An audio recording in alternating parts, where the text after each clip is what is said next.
What's up, y'all? Want to welcome you back to the HuntStand Podcast, Season 2, and this is your host, Will Cooper. The HuntStand Podcast is your weekly source for insightful conversations with veteran hunters, dedicated outdoor enthusiasts, and top industry personnel. I'm going to have guests on here who are true experts in their field, diving into the captivating world of our industry and the great outdoors. With each episode, you, the listener, will receive invaluable knowledge, tips, and guidance on how to enhance your skills in the wild and in life. Tune in to be entertained, informed, and driven to reach new heights. The HuntStand Podcast is brought to you by Yamaha and its full line of class-defining, adventure-seeking motorcycles, ATVs, and side-by-side vehicles. The HuntStand Podcast is also brought to you by Springfield Armory and their lineup of Model 2020 Waypoint rifles. And finally, the HuntStand Podcast is brought to you by StealthCam. It's never been easier to go wireless with the Command Pro app. Capture high-quality photos and videos of all the action wherever you hunt with StealthCam's advanced cameras and data plans tailored to your needs. So make sure to check out their website today, stealthcam.com. HuntStand Podcast, Season 2. Buckle up. It's going to be a good ride. Let's go. All right. You ready to get this thing rolling? Sure. All right. Well, Lindsay, welcome to the HuntStand Podcast, and thank you for your time this morning to talk survival and wildest hunt stories. Thanks for having me. I always look forward to chatting with you. Yeah, no, we worked a little bit together before in the industry, and so when I started the series up, I was like, man, I got to get you on here. And one of the things I like to do before I get the podcast really rolling, before we start going rabbit holes, I like for the guests to kind of give what I call this 30-foot tree stand view, 30,000 view, whatever you want to call it. So kind of tell us a little bit about yourself, where you are, where you're from, and how you've gotten to where you are in life now. Okay. Well, my name is Lindsay Persico. If you're looking down from your tree stand, you're going to see me in Montana. I live in Missoula, Montana, western side of the state. I grew up in Idaho, and out here, there's just so many opportunities for hunting, outdoor adventure, all that. So I was blessed to be immersed in that from a really young age. My dad introduced me to hunting, and I fell in love with it. So that fills a lot of my time. I'm a mama to 4 kiddos now. My husband and I kind of take turns a lot of times getting out in the field these days because somebody's got to stay home with kids. So Yep. A lot of solo hunting, which I absolutely love. It's kind of like my quiet time. And for work, I do online fitness, nutrition, and lifestyle coaching with Bristol Bay Fitness. My boss is based out of Alaska, and we go up there every year and do women's wilderness retreats where we take gals out in the bush and teach them survival skills and just lifestyle work, mindset work, just kind of helping them reconnect with who they are and build confidence out there so they can go have their own adventures. And I do a little bit of dabbling in the survival world. So I do some speaking on survival, and then I'm building a wilderness mindset and survival online course. Since I've had so much interest in it, it's something I'm putting together, and I'm hoping to release that this year, have it ready to go. But Sweet. A little bit of that. I do writing as well. I write for Western Hunter magazine. Writing has always been a passion of mine, so that's something else that I spend time doing. And then just trying to get out in the meantime, explore with my kiddos and enjoy Montana. Man, I'm jealous. I've looked at Montana myself, and it's kind of hard to get away from Texas, but I think if I ever did, I would definitely come up to your neck of the woods. Texas kind of has it's similar to Montana. There's all these opportunities, but they're just very different. Like you get to do stuff down there that we can't do here and vice versa. So yeah, that's true. It is a pretty target-rich environment down here when it comes to hunting. And there's there's still pigs, exotics, even some MLD properties are still going right now. They'll go to the end of the month for whitetail. Oh, wow. Okay. So deer hunting are way late in the season. That's cool. Yeah. There's certain properties that they work with the state. They're called MLDs. I don't remember. It's like land management something. I can't remember the last part of it. I think that's what it is. I should know that. But what they allow you to do is you can actually start rifle hunting typically across the state. Bow season starts that first weekend of October. But what they do is if you get this MLD property, you can actually start hunting with a firearm in October and go all the way through the end of February. Wow, that's interesting. So you're going through quite a few different phases of the deer cycle with a rifle. That's pretty cool. Yeah, and the state will give you like X amount of buck tags and then like X amount of doe tags. Like there was one property I was a part of last year that I think, if I remember correctly, we had 150 something buck tags. Oh my and gosh. And 180 doe tags. Like this place was overpopulated to the brim of deer. It wasn't managed properly. Nobody really hunted it. So it was insane the amount of deer that were out there. So yeah, there's no reason not to have a full freezer in Texas. No, it was the point at that ranch, like they would shoot deer and then they would take it to a local butcher and processor, and then they would donate it to a local food shelter, food pantry. So that way, families and people who struggled with putting food on the plate, they could go and they could eat that. So it was pretty cool. That is cool. Yeah, that's a blessing because, man, I love having a full freezer. That's always the goal for us for the season. Like we want to have fun and we want to shoot a big buck or elk or whatever if we can, but really the ultimate goal is fill that freezer. Oh, heck yeah. And what was it? I think I saw you were in Alaska or something this past fall where you killed a mountain goat. That was here in Montana. I drew, really?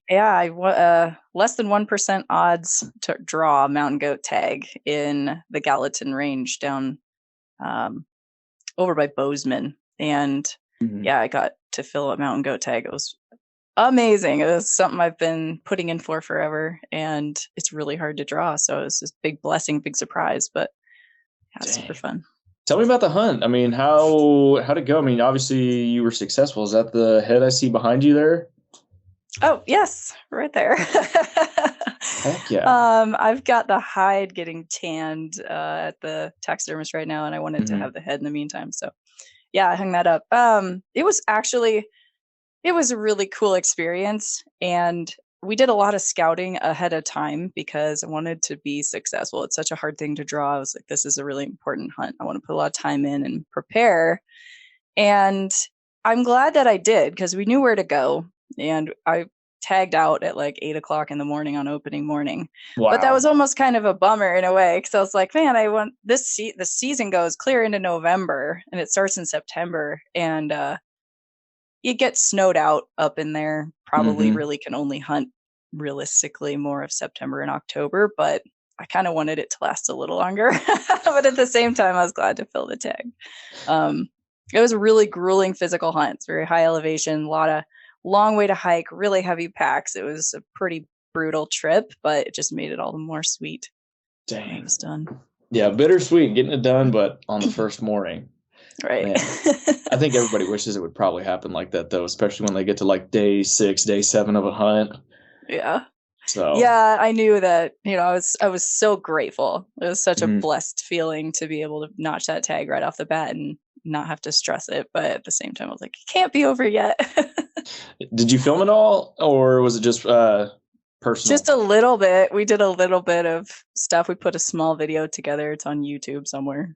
Sweet. Not a ton, but yeah, we got the shot, and there was 3 different billies that we could have went after that morning, and 2 of them were up on some cliffs where logistically I was looking at it. I'm like, I think I could make it happen, but it was going to be so sketch. And if it didn't just drop, even if it did drop, it could have rolled and then plummeted off like a couple 100-foot cliff.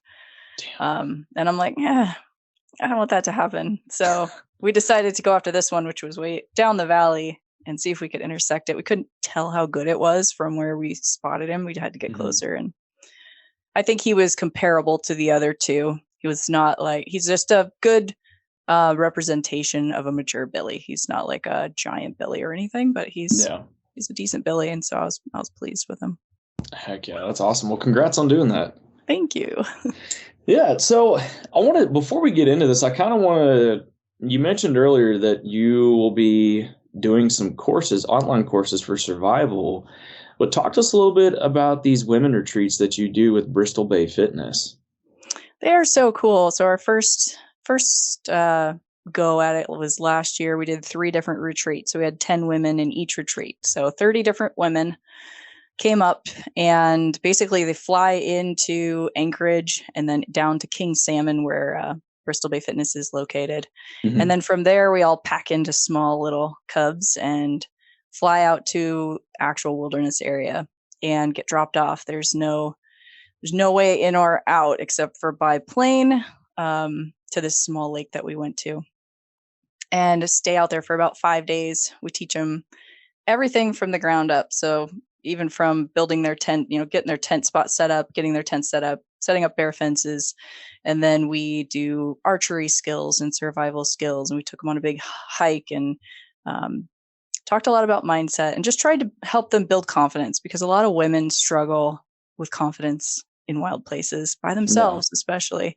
And a lot of it just comes from a lack of experience or doing something on their own. A lot of times some of those basic skills have been done for them, and giving them an opportunity in a low stress environment, low pressure environment to get some of that experience and spend time on it themselves just helps to build that confidence. And it was really cool. A lot of neat connections made, still friends with a lot of the gals that came up there. And it was really awesome. Yeah. I know Jessica Byers, you know her as Follow Her Arrow. And I saw that she did that with you this past year, because I saw that she was doing this. I'm like, oh, what is she doing? And I see you in the background. I'm like, oh, wait, I know both of those girls. Yeah, it was so much fun. She's such a blast. Yeah. We had a great time up there, and it was really neat to get to spend time with her and get to know her. A lot of people I had never heard of, never met before. And then some people that I'd seen online or maybe met at a show or something, and they came up, and yeah, just a neat group of people. It's interesting, like girls, it's hard to find women that love these things because they're out there, but we're kind of few and far between. It's definitely not the majority of women who want to go and do something like that. No. And so it kind of like put a beacon out to the world of, hey, you gals out there, we know you exist. Where are you? Let's get together. And then we all converged, and it was like, oh, we had the same types of childhoods growing up as tomboys. And it was really cool to just have us all together and realize how much we had in common, and we're not alone. That's pretty freaking sweet. Well, so tell me, like, if a girl out there wants to do this, does she need to have the bare minimum of equipment? Does she have to have any experience being a bow hunter, or can it be somebody who's completely a greenhorn to go do this? When we put out the information as kind of what to expect, it was like, there's going to be a pretty good hike involved. So we did a hike that was about 10 miles, and it was in the tundra, and quite a good distance. And tundra walking is tough. It's not the same as hiking on a trail somewhere. So the physical ability to be able to do that was kind of the only prerequisite. Everything else is pretty much provided. We had all of the tents and the sleeping bags and pads and all that kind of gear. We provided all the food. They basically just had to show up. They needed a good pair of boots, kind of a basic gear. Some rain gear was something they needed to bring. And we used a lot of rain in Alaska. Oh, yeah. But outside of that, experience-wise, no, just an openness to experiencing new things and pushing themselves outside of their comfort zone. We thought that everybody that was coming had some experience, but we actually found out while we were out there that two of the gals, a mom and a daughter that came, it was so cool. They had never even been camping before. And this was their first experience camping, which it's a pretty, it's a quick immersion experience to go out into the bush and just camp like that for the first time. And they had a blast. They did great. It was awesome. We had a good time. That's awesome. Heck yeah. Well, sweet. Well, I'm thinking I might have to get my wife to go do that one day. But fun. Well, let's talk about something that you've done in the past. And you were on a television show called Alone the Beast, correct? Correct. It was a spinoff of the Alone show from the same producers on the History Channel. And they wanted to try something a little bit different. So they put us out in teams of 3. Okay. And didn't give us any gear. Like the usual Alone show, you get to pick 10 items. It could be, a saw, maybe some paracord, a knife, a tarp, that kind of thing. And for us, we just had to go out with the clothes on our back, no tools. And they gave us a dead animal to use as food, but with no tools to butcher it. So, and your goal was to last 30 days. How long ago did you do this? Oh, geez. This would have been the fall of 2019, right before COVID hit. Oh, and where? It was in Alaska? No, it was up by the Arctic Circle on Great Slave Lake in the Northwest Territories. Shoot. So it was really cool up there. Okay.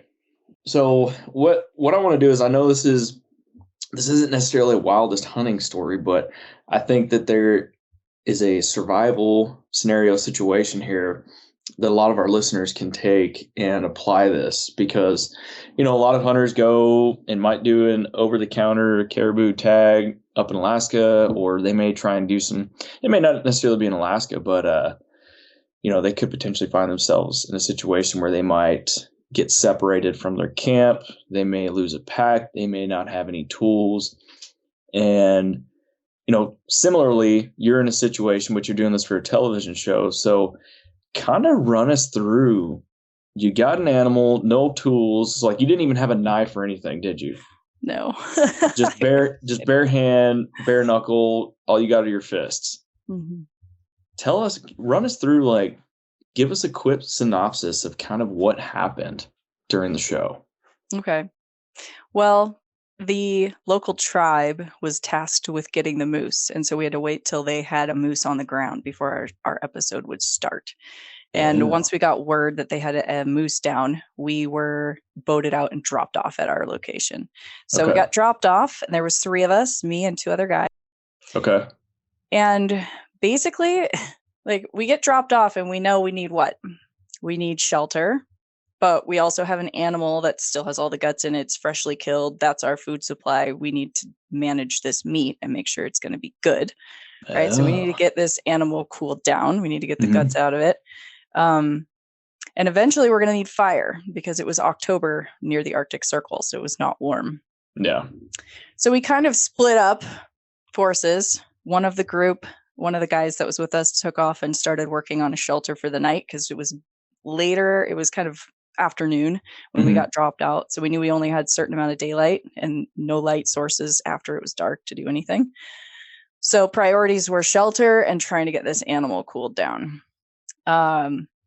We were hoping that we might have some good knappable stone, some sort of a flint that we could use for butchering, but we did not. We had shale and some other green granite kind of rock that was no good for anything.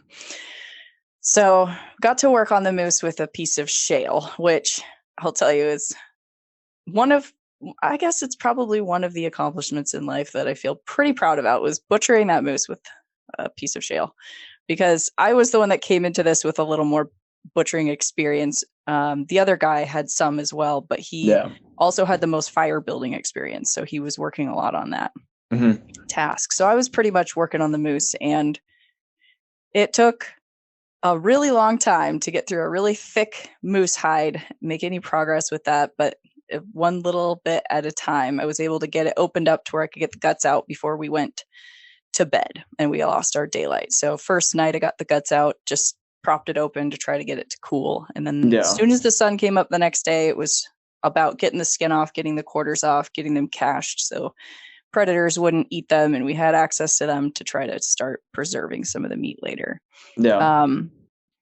From day one of the guys was starting to get sick, and I think he was a little out of his element. So he was from the warmer parts of Nevada and an older guy, and he was not doing very well. So he progressed and got sicker and sicker, and by day 3 he ended up leaving.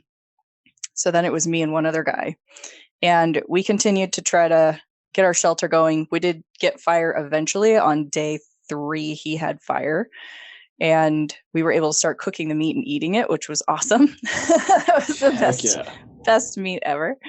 But by day 8, he also was having some issues. There was some stuff going on at home, some things happening in his mind. He's a guide, and our season start date had gotten pushed out because they couldn't find a moose for our episode until a little later than they had hoped. And it was going to start cutting into his guiding season. He was missing his family. A few things happened, and he ended up leaving as well. No. So then it was just me from day 8 on.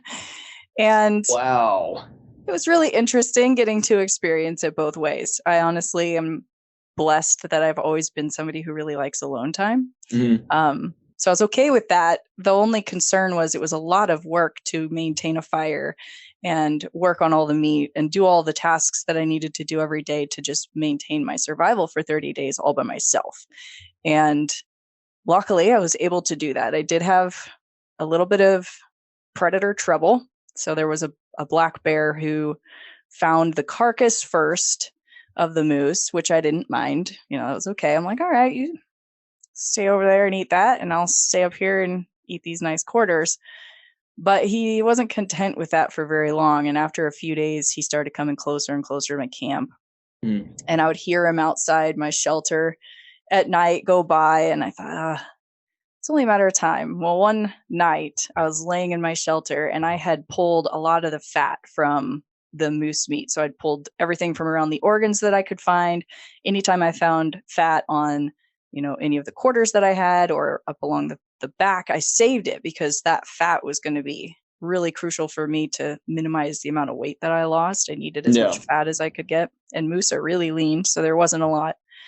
And I had it all in a pile and I was rendering it on a piece of slate over the fire. So I would heat it up on the slate and let it run off until it dripped down into a little pile that I could use. And I would add it to my jerkied meat a little bit every day.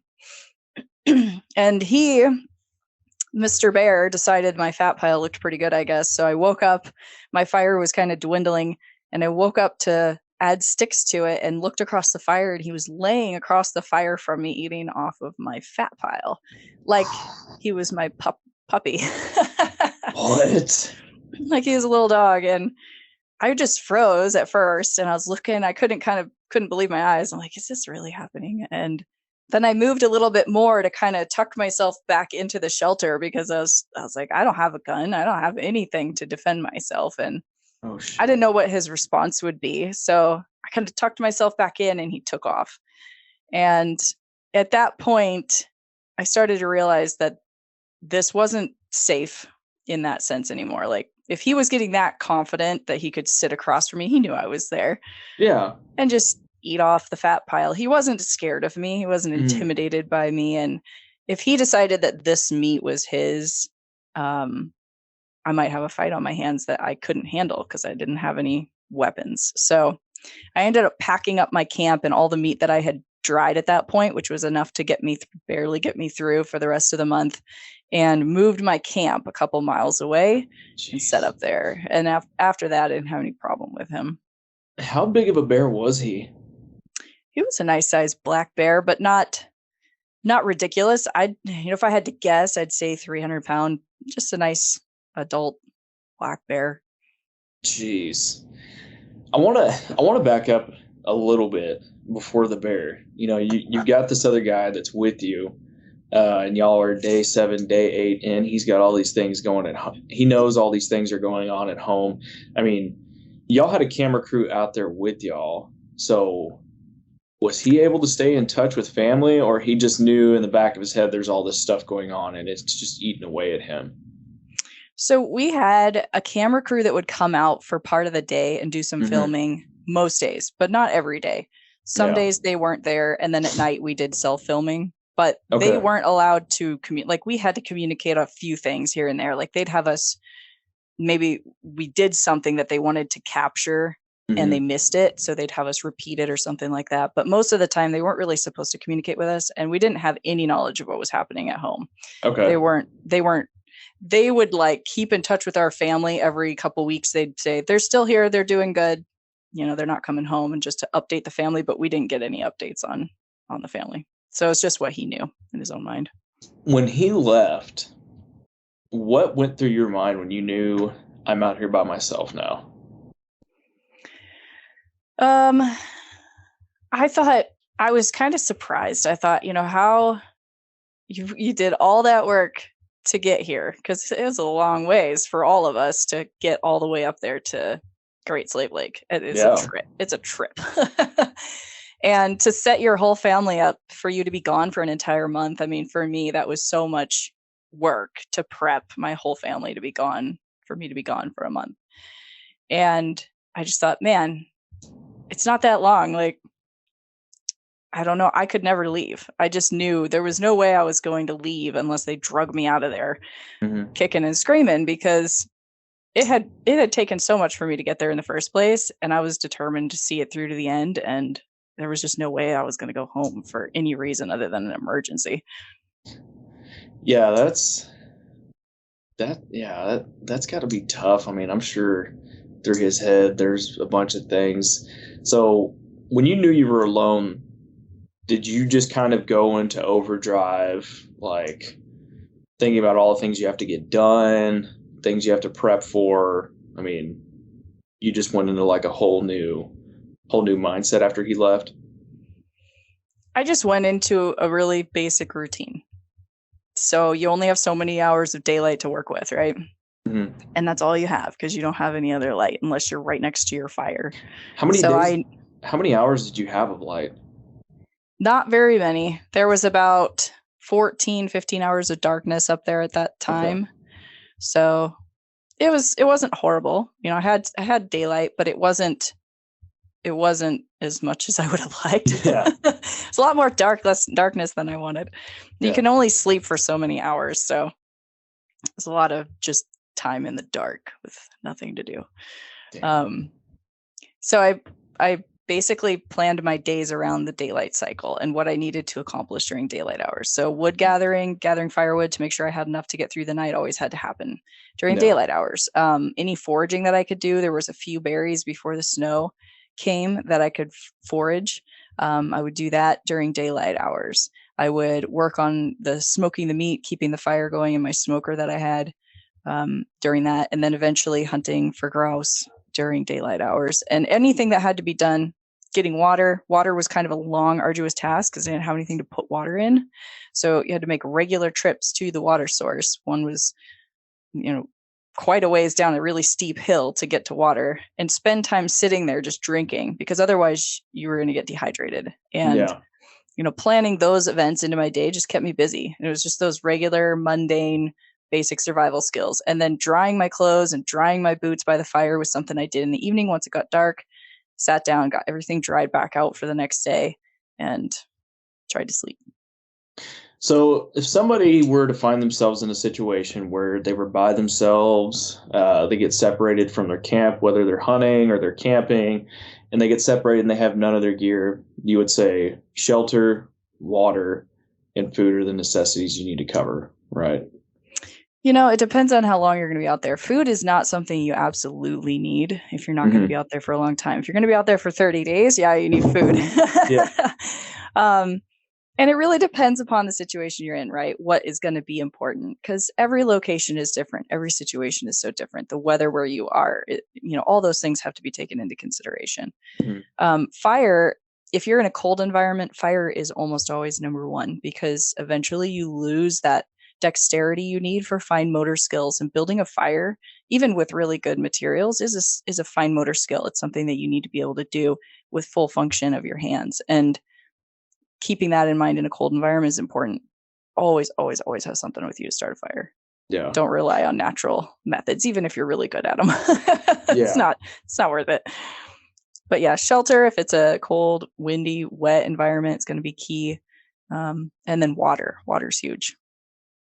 So for the guy or girl that's hunting, they're with their group and, things get crazy. You get on some animals. I think sometimes people separate a little bit thinking they can try to make a play on a big bull or a big deer or something, and say there's a fall, lose a pack, lose all your gear. And you don't know how long you're going to be out there. Fire, first and foremost. Mm-hmm. Especially if you're in a cold environment. Yeah. Fire is really good for a lot of things. Fire is good for warmth. It's good for drying out cold and wet gear. It's good for keeping predators away. Usually it's good for morale. There's something about a fire that helps you feel better. I think it's just ingrained in our psyche from way back when. It's good for boiling water. It's good for cooking food. There's tons of benefits that come from having a fire. So if you're in an environment where it makes sense, because if you're in September archery woods in Montana, you probably maybe don't want to build a fire. It's dry. Wildfires are a for real thing over here in the West in the fall. And, it might not make sense in some situations, but in a lot of situations, a fire can be a really beneficial thing to have. It can also be a great way to signal to other people where you are. Smoke is helpful. Big time. How were you when you had to move your camp after you have this situation with this black bear staring across a fire at you in the middle of the night? How were you starting your fires? You're in a wet, cold environment up close to the Arctic Circle. Like, what were you using to get a fire started when you had no tools on you? This was Zane's specialty. The one guy that stayed with me for 8 days. Mm-hmm. He got our fire started with it's an interesting twist on a bow drill. So if you've seen a bow drill technique before, basically you use a stick and another longer stick that you create a bow with a string, but we didn't have string, right?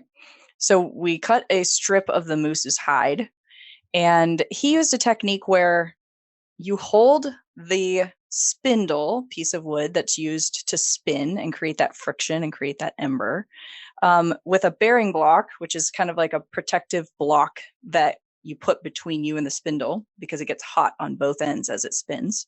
He put that bearing block in his mouth and he held the spindle against his bottom board with the pressure of his head. And then he used the hide from the moose, the strip of hide, tight around that to spin it. And it was a technique that I'd never seen before. I've seen a lot of bow drill techniques or hand drill techniques, but that was a totally new technique for me to see. Wow. And it was incredibly difficult, but something he could do by himself, which was really cool. And it took him about 7 hours to get that first fire. It's not a good environment up there for any kind of a natural fire. The wood that grows there grows incredibly slow. And what you're relying on for your ember is the soft ring in the fibers of the wood. So you have your rings of wood are a hard ring and a soft ring. And that soft ring is where you get the fine powder dust that creates the ember in a friction fire. When they're really tight together, because they grow super slowly, you hardly have any of that to work with. So it's incredibly difficult to get an ember. So keeping the fire going was my number one priority. And that's, I don't think I could have gotten a fire started. It would have taken me so long to get a fire started out there. I knew bow drill techniques, but I didn't have string. And without string, it's way difficult. The hide of the moose was not the ideal thing to use for a bow drill. It worked, but it wasn't as good as some of these different things people use, like paracord or natural fibers or things like that. But in a survival situation, it worked for y'all. It worked, but that's why my survival teachings and techniques are all about preparation and prevention, because you don't want to be in that situation. You don't want to be someplace relying on a piece of wood and a moose's hide to keep you from going into hypothermia. You don't want that. So prevent it, prepare ahead, plan ahead, make sure that you don't end up in that situation, because nobody really wants to be there. No. So how did you move this fire so you didn't have to spend 7 hours doing what he did? I used a old technique from the natives where I had a piece of birch wood that was kind of rotten. It was like a punky piece of wood. And I just kind of bore out a little hole in that with a rock.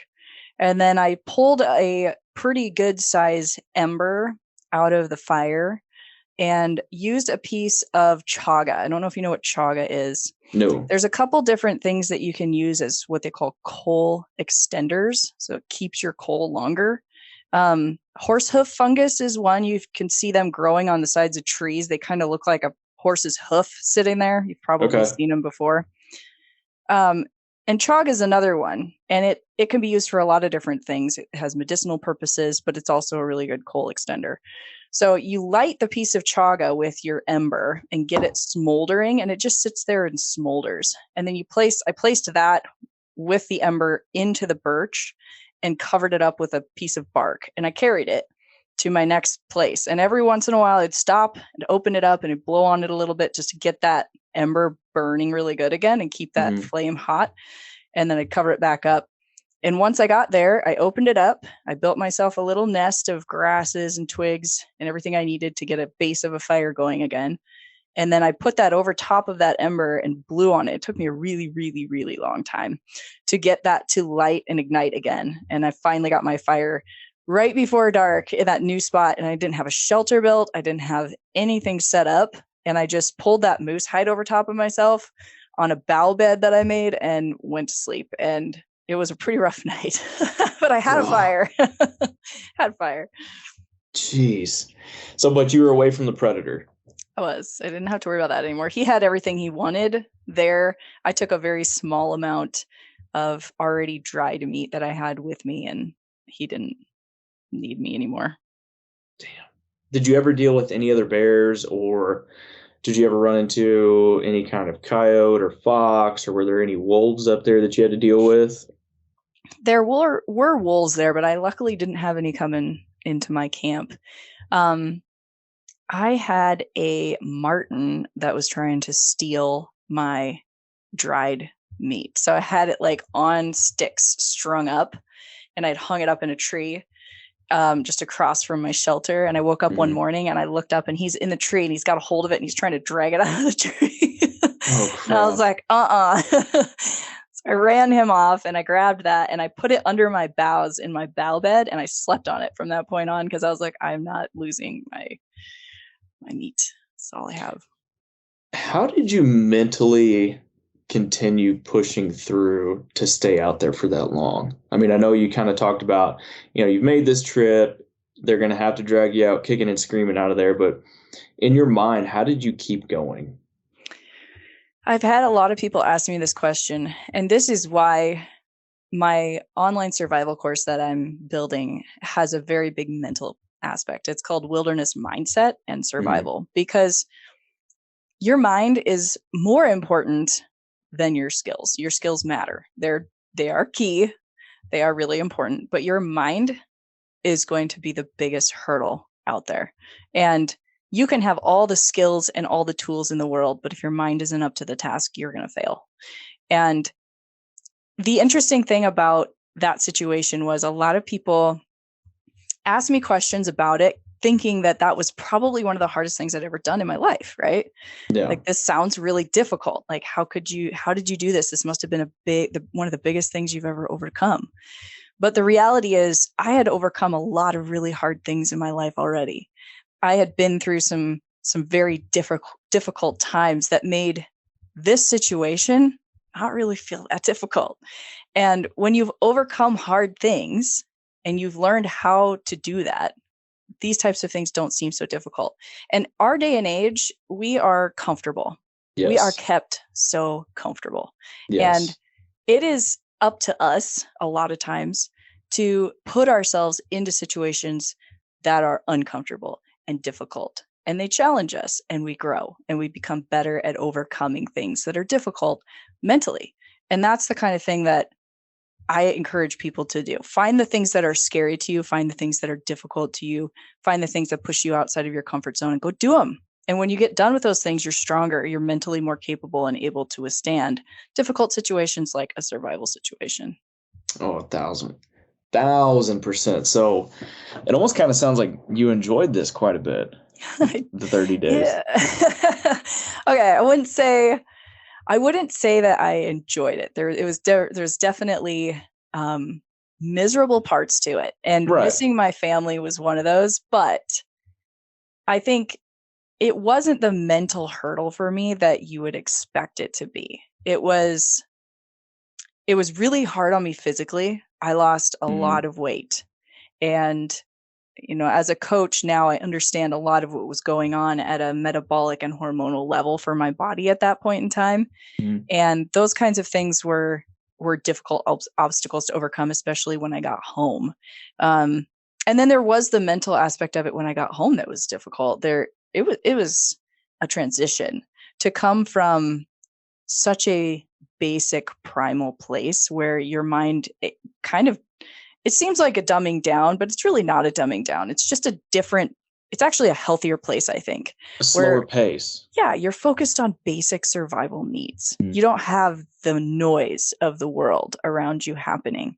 And it was actually really good for my mind. It was really good for my brain. And getting thrown back into now was a shock for my system. And it took me a little while to catch up and be able to function in this environment. It's really not what we're designed for. No. And that transition itself had some difficulty to it. Yeah, but just like the overstimulation from just like coming back and being on some type of schedule with family and, electronic devices, vehicles, all of that. I was so in tune with nature because my cycle was very tied to the natural cycle, which is what we're designed for. Now, I got up when the sun got up and I worked hard during that time outside in the elements. My body was adjusting to natural temperatures like it's supposed to. My diet wasn't ideal, but I was eating extremely clean food. Sun goes down, I go to bed, everything slows down, I get good sleep. It was a very healthy cycle. And then coming back to now, I got my phone. They took me to a hotel to wait for a plane out from Yellowknife. And I had 3 days there and I couldn't sleep. I never slept. I wasn't tired. 3 whole days just wide awake because my brain just flipped a switch and was like overdrive and couldn't stop. It was the weirdest experience. It was not healthy. Whoa. What, you talked about like how much weight you lost and what your body went through. I mean, how long did you deal with, any kind of effects or anything from being out there that long? Actually, I would say about a year. Really? So I know, and it doesn't seem like it should be that way, but the initial change is just a digestive one. So it had to go through quite a bit of a process, eating a really specific diet to get my body able to process and digest food normally again. So I had to ease it into that because it wasn't used to it. It hadn't been processing much at all. And very basic foods, basically meat and berries was all I had and small amounts of it. So to get my body used to processing what we are used to eating took a while. Really? And then after that, I had lost so much weight. It really had my body in survival mode. So as soon as I started eating again, it was like I couldn't get enough. It was that whole, now that you have food, you better stock up because you don't know when you're going to be starving again. Yeah. And so going through that whole process of stocking back up, finally getting my body to the point where it realized it was okay and it didn't need to stock back up and save everything because I wasn't going back into this survival mode. I feel like it took a year before I could really just look at food and have food affect my body the way that it did before I went. Jeez. I didn't think about the whole digestive part of it, just going from clean food back to, like clean, pure food from the wild to, like you said, like what we do, like the food that we eat now. I did not think about that aspect of it. Well, and no salt, minimal fats. It was just basically meat and berries with a little bit of natural rendered fat on the side. That's a really simple diet, and the digestive tract we don't usually eat like that. We're used to processing large amounts of food that's very processed, and it's just a whole different thing. Jeez, that's insane. So you get back and, just getting through that, I can't imagine. Like, I think the biggest part for me, just kind of hearing you talk about it, aside from the diet and the digestive part of it, is just, like you said, like your mind goes from that place of being almost in a calm state of mind, right? Like, because you're just, like you said, it's not a dumbing down, it's just a bare necessities and you're focused on survival. And then, just getting back to this, what I'm looking at right now on my desk, like, God, I couldn't imagine that. Yeah, it was very interesting. I'd say there was pros to it and cons to it, because one thing that I came home with was just such an appreciation for my people. I appreciated and understood the value of my children and my husband and my parents and my family in a way that I had never understood it before. And that was so valuable. But at the same time, I struggled. And I think some of it had to do with the hormonal imbalances that were going on from lack of food. Yeah. But it was almost a depressive feeling for me being back in this culture and in this society, because it just felt like so trivial and too much stimulation, a whole bunch of noise, not a whole lot of anything real, and just a lot of fluff. And it just felt cheap. And it was difficult to accept it for what it was. Oh, that makes sense. That makes total sense. So I kind of want to come back to the survival aspect, because I know we're starting to run out of time here. And, we've kind of talked about that if a hunter ever found themselves in a situation, let's frame it for archery out west. We talked fire, if they're in a cold area. Let's talk about predators for a second, because I feel like that's something that's always in the back of everybody's mind when they're out hunting, but you don't worry about it until it's actually there. You dealt with this black bear. So let's talk. I want to talk about from like a mindset perspective, when you deal with predators, I mean, how do you handle them? What kind of situations have you found yourself in with predators before? I know we've kind of talked about this before. You've had a few run-ins with some mountain lions before. Tell us about that. Well, this was an archery elk hunting scenario. So we were Idaho, actually, archery elk hunting, northern Idaho. And there was a pond, kind of wallow area that we'd set up a tree stand over. And we decided to go hunt that one morning. And younger days, didn't do things quite as smart as I should have. I had elk scent on my boots, which I don't recommend. And walked into this tree stand, got up in the tree stand, was sitting there, and not long after looked back, and there was a cougar following my elk scented footsteps, naturally. Jeez. Oh, geez. He's like, oh, an elk walked here, and I would like to eat that. So he walks out and kind of lowers himself down, and he's just sitting there looking, watching the pond, like waiting for this to walk out, And I realized, he's following us the whole time. He was back there. We didn't know he was back there. You don't know they're around. They're so quiet and stealthy. You don't see them very often. It's kind of rare. And eventually he took off. He didn't stick around. But later that next day, we went back to that same area. But instead of going to the pond, we were hiking up through some ferns and some timber spots, and we were going to go up to the top and call and see if we get anything to answer us. And as we're going up, we start to hear something behind us. We stop and we're listening, and it's coming towards us really fast, just through the brush. Something's running, right? And we kind of turned around and we're watching, and it busts out right next to us, this doe and a fawn, mama and baby. And they have their tongues hanging out. They've been running scared, and they run past us, don't even pay any attention to the fact that we're there, and run up ahead. And all of a sudden, just out of sight, they go through this fern opening and they get back into the timber a little bit, and they're just out of sight, but we can still hear them. I hear the sound of the fawn getting choked out. Shit. We realized that cougar just killed that fawn. It's the same area. It's the only thing that makes sense. He was chasing them and he killed that fawn. And it was right where we were headed. So we decided we weren't going to go up there. We're like, we're not going to go that way today.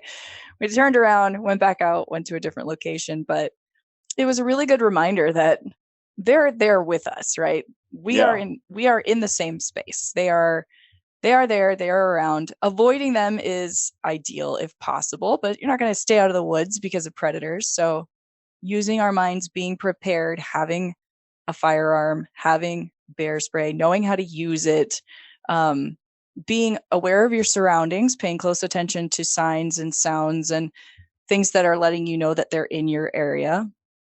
And then if you have something ahead of you, say you see a bear up ahead and you're not out bear hunting, you're just trying to avoid bears at this point, don't go there. Go another way. Turn around. Avoid the situation if you possibly can. Like, I wasn't going to keep going ahead into that cougar's area when he had just killed that fawn. obviously I'm going to go the other way. Oh yeah.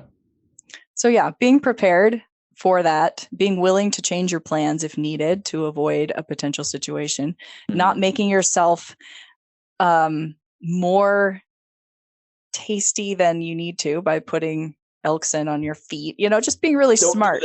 Don't do that. Put your food, if you're camping bear country, don't keep food in your tent. Don't keep your toothpaste in your tent. Don't keep anything that smells yummy in your tent. Put your food up. Don't eat in your tent. Just really using your head and being smart and creating an environment where you're not that appealing. Most of the time, they don't want to have anything to do with you. Yeah. If you don't smell like food and you don't look like food, they're going to leave you alone. If you don't get in between a mama and her babies, most of the time they're going to leave you alone. Sometimes you just get in a bad situation you couldn't avoid, but a lot of them you can avoid by being smart. Absolutely. Speaking on babies, I did a podcast for this series with Fred Eichler not long ago, and he talked about how they were floating down the river in Alaska, and they see these 3 cubs, and they're just chilling right along the water's edge, and you can actually see it on YouTube and everything, and they're just floating. Yeah, and they they're just kind of like, oh, there's bears. It's the first bears we've seen. And Fred says about that moment, all of a sudden this big mama brown bear just comes out, charges out in the water. And floating down the rivers like that, they're not but maybe a foot or 2 in depth. And he said this bear is just charging at him. And the guy that was with him, in a boat. Yeah, they're in a boat. And of course, everybody stops paddling when they see these bears. Like, they're not trying to paddle backwards to put the brakes on. They're just going right towards them. Mama comes running out, and he said the guy barely had enough time to whip the pistol out. And as he's whipping, he just shot right in front of her, and she jerked around and went the other way. So they got really freaking lucky on that. Mm-hmm. Yeah, you hear a lot of those stories where people got really lucky. I'm pretty sure the pucker factor was high. I went and hunted Arizona for mule deer, and we were going to go down this trailhead. This guy comes walking out, and he looks at us. He goes, asks us if we're going back to this certain part of the trail. We're like, yeah, we're going back to this higher up horse corral that's up off this trail. And he's like, don't go there. Mm. Why? You got some deer back there or something? He goes, no. He goes, there's a dead calf from a cow up there, and there's a mountain lion eating on it right now. He said, I walked up on it, and this mountain lion just looked at me, and he said, I got pretty lucky. He goes, so you boys do what you want to do, but I would not go back there. And so we didn't for a few days, and we went back probably, I think, close to the end of the trip, and sure enough, there's a dead cow carcass up there. And we're like, yeah. He wasn't lying. I wouldn't lie. We probably would have found ourselves in a pretty bad situation. So just kind of going back to you were talking about, like, if you can do what you can to avoid it, just don't deal with them. Well, and are you hunting them? Because I love hunting predators, right? Yeah. And so predator hunting is real, and you're going to obviously go put yourself in those kinds of situations if you're predator hunting, but you're being smart about it. You're using your head. I was elk hunting here in Montana 2 years ago, but they were there this year too. I know this area pretty well. And I was walking down a really steep ridge to get to the bottom of this drainage. And I looked up, and a mountain lion jumped and then ran down the drainage to the side. And I was like, oh, that's weird. You don't usually come up on a cougar. Like, yeah, they hear you, see you coming before you get there. You don't usually startle them, they startle you. So I was like, that's strange. And I kept walking, and then I found a really fresh elk calf kill that he was on. And that's why I was able to sneak up on him. He was burying it actually at the time. So there was noise. He was focused on what he was doing, and he didn't see me coming. And I have a cougar tag, and I love hunting predators. It's one of my passions. And so, obviously I'm going to come back to that place and I'm going to hunt that, but I'm going to do it in a really smart way. I'm going to be really careful about how I come into that situation. I'm going to make sure that I have a tree at my back, something at my back, so that I'm not exposing myself. Predators are so cool, and I love being out there with them, and I love the fact that they're there. I really like having them around. And I don't think we always have to avoid being in a situation where there's a predator, but yeah, you just got to use your head. You just got to be smart. If you're not hunting them, you don't have a tag for it. There's no reason to go up there where there's a cougar and try to do other stuff. Same reason why you moved your camp a couple miles away from that black bear. Yep. It's just no reason. Yeah. I want to go back to Alone the Beast, because I want to know, you finally make it to the 30 days and the crew's coming in to pick you up. What's going through your mind as you know you've done it? Oh, I was so happy. That was one of the best feelings in the world. One, I knew I was going home to my kids, which I missed them so much. Mm. And two, it was such an amazing feeling of accomplishment. When I went there, I wanted to show my kids that you can do hard things. I knew it was going to be miserable. I was when I flew out and I left my family behind to head up there, I was so depressed because I knew that this was going to be a long and grueling and difficult experience. I was not going into it with rose-colored glasses. I knew what I was going into. But my hope was to be able to return and come back on that plane, knowing that I was bringing with me this confidence in the human ability to hand to my children. It felt like a gift that I was going to be able to bring them. Like, you can do hard things. You can do things that you know are not going to be fun, that you really don't want to do, that are pushing you way outside of where you're comfortable.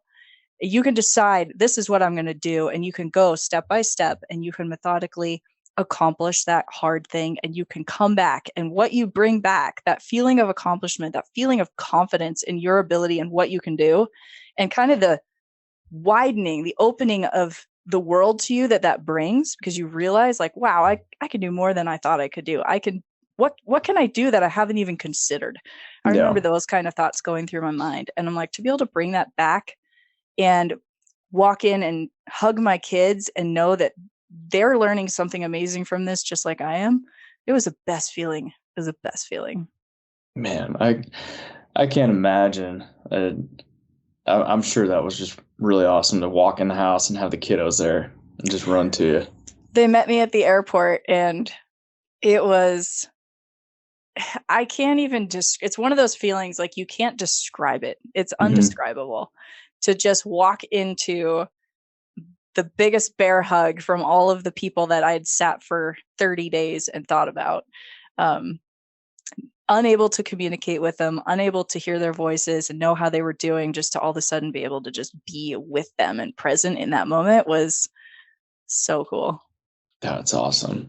And I can only imagine, we're talking about how the things that you went through can be applied to survival situations if somebody found themselves in that. And I can only imagine if somebody was actually in a life or death situation where they are separated, they don't know when help is coming, and finally getting that sense of relief of when they're home in front of family. I can only imagine it's even more. Oh yeah. Yes, my situation was interesting because it had the benefit of knowing that there was an end, right? Right. I knew that this was going to end, and I knew when. So I had that end point to focus on and move towards. And that's a big, big blessing and benefit in a survival situation, right? Yeah. But at the same time, I also had the opportunity I could have left at any moment. And you don't have that. At the push of a button, I could be out of here and I could leave. And the mental game that is not really helpful to a survival situation. Because when you're actually in a legitimate survival situation and you don't have a button you can push to just leave, I feel like it would be easier to really focus on the tasks at hand and what you needed to do to get to tomorrow, because you don't know how far you're going, right? So you're just focused on survival mode. Is that it is, what do I need to do in the moment right now to get to the next moment? And that's all you're focused on. And when you're truly in that survival mode, because you don't have a button to push to just leave, it's a amazing thing that our nervous systems have and our bodies have and our minds have to be able to put us into this place where it's like, all right, this is my focus. I got to focus on this until it's over. I don't know when that is, but this is where I'm going to go. We're designed to be able to do that. And we're really, really good at it. And in a survival situation, if you have put yourself in uncomfortable situations and you've practiced your ability to respond to difficult things properly instead of reactionary and being a reactor in these situations, your body's on your side and your mind is on your side, and they want to help you get through this step by step until the end. And if you've prepared well and you've planned ahead, it shouldn't be a very long time. There's really no reason for it to have to be an extremely long time. If you're thinking ahead and preparing ahead, you can set yourself up for success in those situations. It takes a lot of the guesswork out of it. People know where you are. Yeah. People know you have a way to get in touch with people. We have such amazing technology these days that allows us to be able to reach out to people if something goes wrong. Use it, have the ability to, charge it. There's so many things that we can do to set ourselves up for success. But even in those moments, our bodies are prepared to go into that mode. And that's awesome. We're out of time here. So leave the listeners with some final advice if they ever find themselves down the road in a survival situation where it's a live or die scenario. I just recently, last year, I took an ARI Wilderness First Responder course because it's imperative to me to be as prepared as I can be for some of these wild places I like to go. Yeah. And one of the best things that I learned in that course was when you find yourself in a situation where it's chaotic, you have maybe the tendency to react instead of respond, you're going to start freaking out, whatever, is to step back and open your can of Coke, is what they said. You step back, open your can of Coke, sit there and drink your Coke and assess the situation. It's basically the reminder, okay, I can't just go and respond to this and react to this in just any old way. I need to stop and slow down and actually make my thinking brain happen. What's going on here? What do I need here? What are the dangers? What are my assets? What are the things I have available to me? Sit there, drink your can of Coke, assess your situation, and then respond out of a thinking brain instead of reacting just out of instinct and fear, because that's usually where we go. Big. That's huge to think about. Like you said, too many people react, and that's a really good thing to think about is sit back, take a sip of your Coke, and assess the situation before you move forward. Mm-hmm. Love it. Well, Lindsay, I really appreciate your time today. We're out of time here for the HuntStand Podcast. Tell the listeners real quick where they can find you on social media. You got a website or anything, and when you might even be looking to drop this online survival course. Well, you can find me at Hunt Fiber pretty much anywhere. I'm on Instagram, Twitter, Facebook, Lindsay Persico, Hunt Fiber. And then my website is www.huntfiber.com. The course is something that as I build it, I continue to add to it. There's like, oh, I want this part in here. I want this part in here. Mm-hmm. So it's a growing beast. But my goal is to have it dropped this year. So when that happens, I'll be putting updates on my social media and people will be able to see that that's coming. So you can check that out later in the year. It'll be out there. Sweet. Lindsay, thank you for your time again, talking survival, talking your story, and what people can do if they ever find themselves in that situation. Thank you. It's been fun.